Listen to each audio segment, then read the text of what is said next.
राधे राधे भक्तों, आपको समाचार मिल ही चुका होगा, जैसा कि आपने टाइटल पढ़ ही लिया होगा कि गुरुजी ने अपनी जो पदयात्रा थी रात्रि की वो अनिश्चित काल के लिए बंद कर दी है, जिससे रात्रि में जो दर्शन करने के दर्शनार्थी थे उनको दर्शन करने नहीं मिल रहे हैं। इसके पीछे के कारण जानते हैं तो वहाँ की जो सोसाइटी हैं, वहाँ के जो लोग हैं, जिस रास्ते से गुरुजी निकलते थे, उन लोगों ने ऑब्जेक्शन दिखाया है, उन लोगों ने अपनी शिकायतें गुरुजी को बताई हैं। उनका कहना है कि जो रात्रि में यात्रा निकलती है उससे शोर शराबा काफ़ी होता है, जिससे उन्हें दैनिक कामकाज में बाधा उत्पन्न होती है। जिन्हें सुबह ड्यूटी जाना होता है या अपने कहीं बिजनेस में जाना होता है, और यात्रा की वजह से उनकी नींद को डिस्टर्ब होता है, जो कि 2 बजे से शुरू होती है और 2:30 बजे 3 बजे तक यात्रा पूरी होती है, तो उससे उन्हें दिक्कत होती है। एक ये कारण है। दूसरा, जो आश्रम की तरफ से बताया गया है वो गुरुजी का स्वास्थ्य को लेकर बताया गया है कि उनका स्वास्थ्य बिगड़ा हुआ है, इस वजह से उन्होंने पदयात्रा बंद कर दी है। लेकिन इसके पीछे का जो मेन कारण है वो सोसाइटी की वजह ही है। पहले भी गुरुजी सत्संग में कह चुके हैं कि उनका स्वास्थ्य उनकी यात्रा के लिए रुकावट नहीं बन सकता, चाहे वो व्हील चेयर पर ही यात्रा करें, लेकिन अपनी वो पद यात्रा बंद नहीं करेंगे। लेकिन दूसरी तरफ जब सोसाइटी ने ऑब्जेक्शन दिखाया है, तभी गुरुजी ने उनको कि हमारी वजह से किसी को दुख परेशानी हो, ऐसा नहीं होना चाहिए। इस वजह से अब गुरुजी जो आते हैं वो सीधा अपनी गाड़ी से आते हैं आश्रम, और उसके बाद यहाँ से सत्संग करने के बाद वापस अपनी गाड़ी से ही चले जाते हैं। अब बात करते हैं कि अब इनके दर्शन कैसे होंगे। अब गुरुजी के दर्शन के लिए जो सुबह का समय था, आप आश्रम पे ही आके कर सकते हैं, या एकांतिक वार्तालाप का टोकन ले सकते हैं, सत्संग का टोकन ले सकते हैं, कीर्तन का टोकन ले सकते हैं।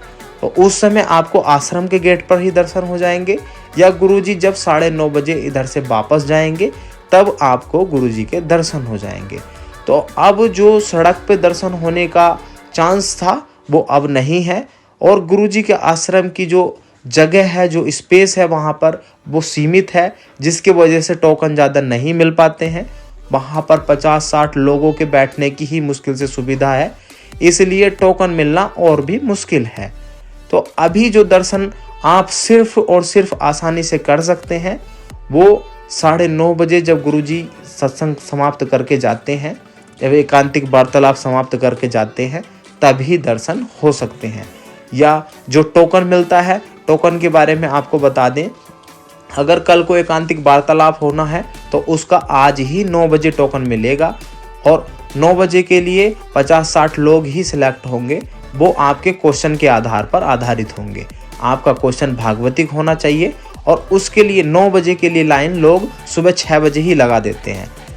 तो गुरुजी के जो संत जन है, जो परिकर है, वो आपसे क्वेश्चन पूछेगा, आपका क्वेश्चन किस तरह का है। अगर उनको लगता है आगे भेजने लायक तो आपको भेजेंगे, अन्यथा आपको वही समझा देंगे कि सत्संग सुनिए और ज़्यादा से ज़्यादा नाम जप कीजिए। तो इस तरह से एकांतिक वार्तालाप का है। और जो सत्संग होता है सुबह 4:15 पे, उसका टोकन एक दिन पहले मिलता है।